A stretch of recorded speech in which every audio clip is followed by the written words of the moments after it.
పేరు ఎన్టీఆర్ గారి ట్రస్ట్ పేరు మీద ఈరోజు విజయవాడలో నారా భువనేశ్వర్ గారు శంకుస్థాపన చేశారు కదా బిల్డింగ్కి. ఏంటి ఎలా అనిపిస్తుంది, దీని మీద మీ అభిప్రాయం ఏంటి?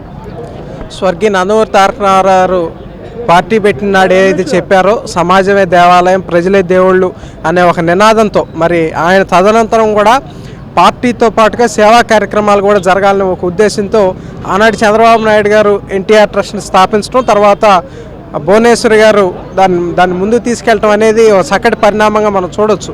ఈరోజు దినదినాభివృద్ధి చెందుతూ ట్రస్ట్ ఇంత ముందుకు వెళ్తూ ఉంది అంటే మరి తన శక్తి సామర్థ్యాలతో చంద్రబాబు నాయుడు గారు రాజకీయాల్లో బిజీగా ఉన్నప్పటికీ కూడా తన శక్తి సామర్థ్యాలతో మరి ట్రస్ట్ని డెవలప్ చేయడం అనేది భువనేశ్వర్ గారికి దక్కిన ఘనతగా మేము భావిస్తూ ఉన్నాం.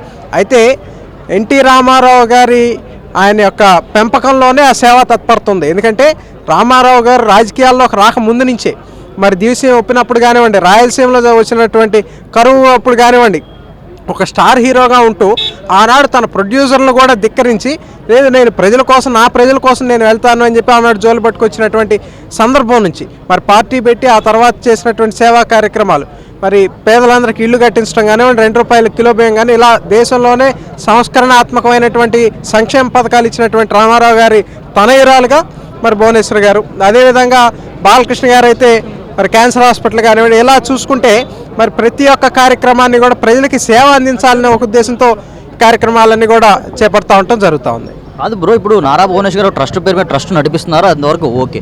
రీసెంట్గా మీరు కనుక మనం కనుక చూసుకున్నట్లయితే తమన్ గారు మ్యూజిక్ ఈవెంట్ పెట్టి ఆ వచ్చిన మనీతో కలెక్షన్తో ఇక్కడ కడతాం కానీ లేకపోతే తలసేమియా బాధితులకు అందించడం కానీ చెప్తే అసలు ఇంత అవసరం నారా భువనేశ్వర్ గారికి అవసరం అంటారా?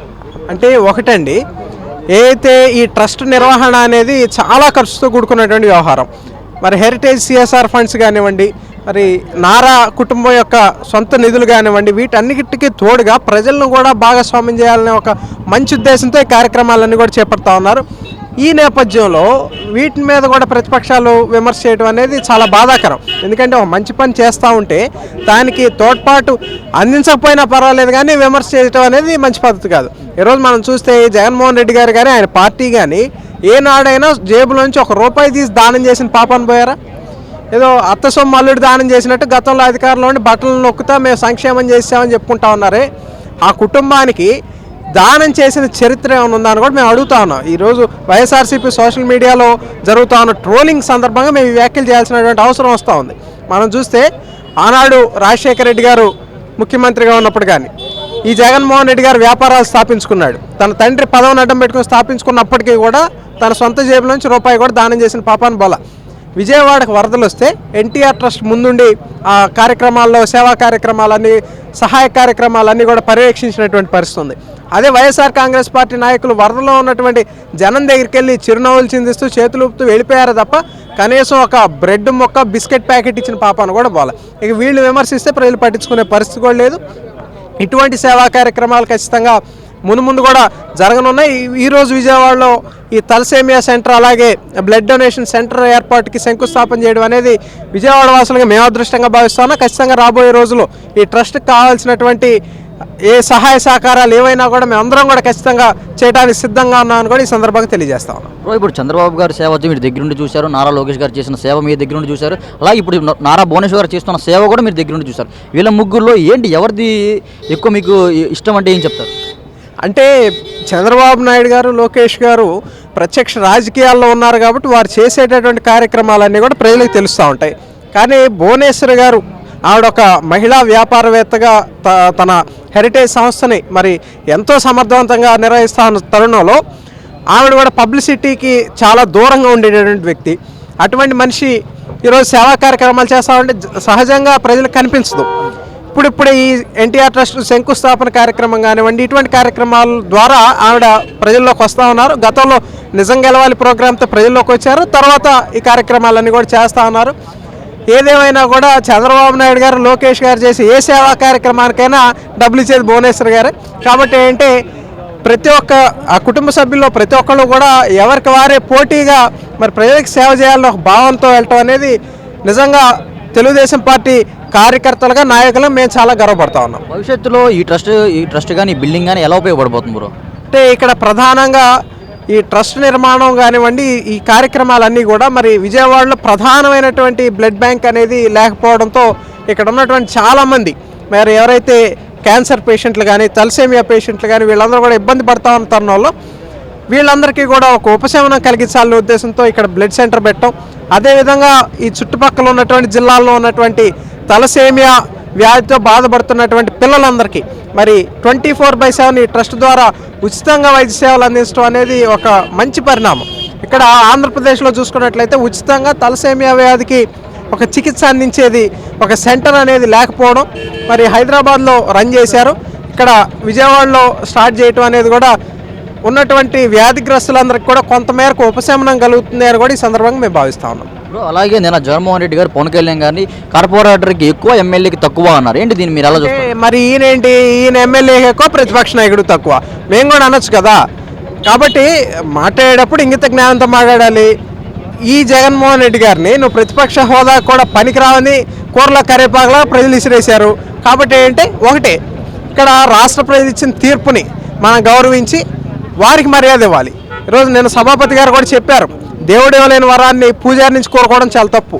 అదేవిధంగా ప్రజలందరూ కూడా భావిస్తున్నారు. నీకు నిజంగా ధైర్యం ఉంటే నువ్వు నిజంగా వచ్చి సేవ చేయాలనుకుంటే రోడ్డు మీదకి వచ్చి సేవ చేయి, ప్రజల్లోకి రా. అంతేగాని ప్యాలెస్లో దాక్కుని ప్రెస్ మీట్లు పెట్టాల్సిన అవసరం ఏముంది? ఈరోజు నిజంగా నీకు సేవ చేయాలి, అసెంబ్లీలో ప్రజల సమస్యలు మాట్లాడాలంటే 11 మంది శాసనసభ్యులు ఉన్నారు. ఒక్కొక్కరికి 2 నిమిషాలు ఇచ్చినా కూడా మరి సమయం అనేది 20 నిమిషాలు దాటిపోతుంది.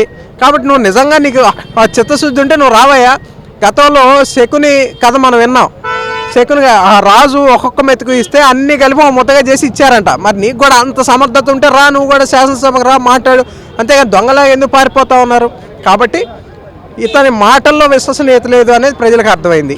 ఇతను నమ్మే పరిస్థితుల్లో ప్రజలు లేరు. సూపర్ 6 అనేది చిన్న చిన్న హామీలు ఇంకా ఇవ్వలేకపోతున్నారు, ఫెయిల్యూర్ అని చెప్పి జగన్మోహన్ రెడ్డి గారు అంటారు. అసలు హామీల గురించి పథకాల అమలు గురించి మాట్లాడే నైతిక హక్కు జగన్మోహన్ రెడ్డి లేదు. నువ్వు చెప్పిన మద్యపాన నిషేధం ఏమైంది? నువ్వు కట్టిస్తానని ఇళ్ళు ఏమైనాయి? ఇతను చెప్పిన హామీ ఏంటి? ఇళ్ళు కట్టించిస్తానన్నాడు. భూములు ఎక్కడో వాగుల్లో వంకల్లో డొంకల్లో భూములు చూపించి అయ్యే మీ ఇళ్ళు అంటే ఎట సరిపోతుంది? అంటే ఇస్తరాకేసి అన్నం పెట్టకుండా ఉంటే భోజనం పెట్టినట్ట. కాబట్టి అసలు హామీల అమలు గురించి మాట్లాడే నైతిక అర్హత జగన్మోహన్ రెడ్డికి లేదు, అతని పార్టీకి లేదు. ఈరోజు హామీల్లో కూడా ఒక్కొక్కటి నెరవేర్చుకుంటూ వచ్చే బాధ్యత కూటమి ప్రభుత్వం తీసుకుంటా ఉంది. జగన్మోహన్ రెడ్డి చేసినటువంటి ఆర్థిక విచ్ఛిన్నానికి ఈరోజు ఇప్పుడిప్పుడే తేరుకుని మరి ప్రభుత్వం ముందుకెళ్తా ఉన్నటువంటి పరిస్థితుల్లో ప్రజలు కూటమి ప్రభుత్వానికి అండగా ఉన్నారనే నిదర్శనం మరి నిన్న తెలుగుదేశం పార్టీ గెలిచినటువంటి 2 గ్రాడ్యుయేట్ ఎమ్మెల్సీ ఎన్నికల్లో తెలుగుదేశం పార్టీ ప్రత్యక్షంగా తన అభ్యర్థులను పెట్టిన 2 స్థానాల్లో కూడా మేము ఘన విజయం సాధించాం. 80,000 మెజార్టీ, 77,000 మెజార్టీ అంటే మామూలు విషయం కాదు.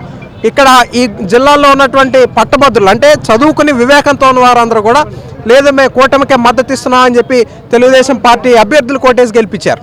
ఇప్పటికైనా జగన్మోహన్ రెడ్డికి బుద్ధి రాకపోతే ఇంకా ఖచ్చితంగా అది ఒక మానసిక వ్యాధిలో పరాకాష్ఠగా కూడా ప్రజలు భావిస్తూ ఉన్నారు.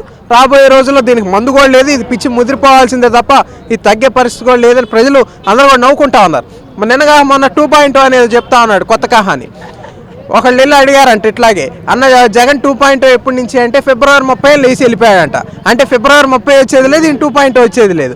2.0 రావాలంటే జైల్లో రావాలి. ఒకసారి జైలుకి వెళ్ళి వచ్చాడు కాబట్టి మళ్ళీ జైలుకి వెళ్తే జగన్ 2.0 జైల్లో వస్తుంది. కాబట్టి ప్రజలు అదే భావిస్తూ ఉన్నారు తప్ప ఇతనేదో మళ్ళీ పార్టీని పునర్నిర్మాణం చేసుకుని ప్రజాక్షేత్రంలోకి వస్తాడు, మళ్ళీ ముఖ్యమంత్రి అవుతాడు అనేది కళ్ళ. కాబట్టి ఆ పార్టీ నాయకులు కూడా తెలుసుకుని ఒక్కొక్కరికి బయటికి జారిపోతూ ఉన్నారు. ఇతను పట్టుకోలేకపోతా ఉన్నాడు. ఏమైందయ్యా మీ పార్టీ నాయకులు వెళ్ళిపోయారంటే ఏముందబ్బా ఒకళ్ళిద్దరేగా అంటా ఉన్నాడు. ఆ ఒక్కొక్క ఇటుక రాలిపోతే భవనం కూలిపోతుంది. కాబట్టి ఇతను తెలుసుకునే లోపే ఆ పార్టీ పతనావస్థలోకి వెళ్ళిపోయింది. పార్టీని బాగు చేసే నాదుడే లేడు. ఇక అందరూ కూడా నమస్కారం పెట్టి ఎవరు దారాలు చూసుకుంటే మంచిదని కూడా ఆ పార్టీ నాయకులు భావిస్తూ ఉన్నారు. ఈ వీడియో నచ్చితే లైక్ చేయండి. అలాగే మా ఛానల్ ని ఫస్ట్ టైం కనుక చూస్తున్నట్టయితే ఇప్పుడే సబ్స్క్రైబ్ చేసుకుని పక్కనే ఉన్న గంట సింబల్ ని యాక్టివేట్ చేసుకోండి. అప్పుడే మేము పెట్టే ప్రతి వీడియో మీకు నోటిఫికేషన్ గా వస్తుంది. అలాగే ఈ వీడియో పూర్తిగా చూసినందుకు ధన్యవాదాలు.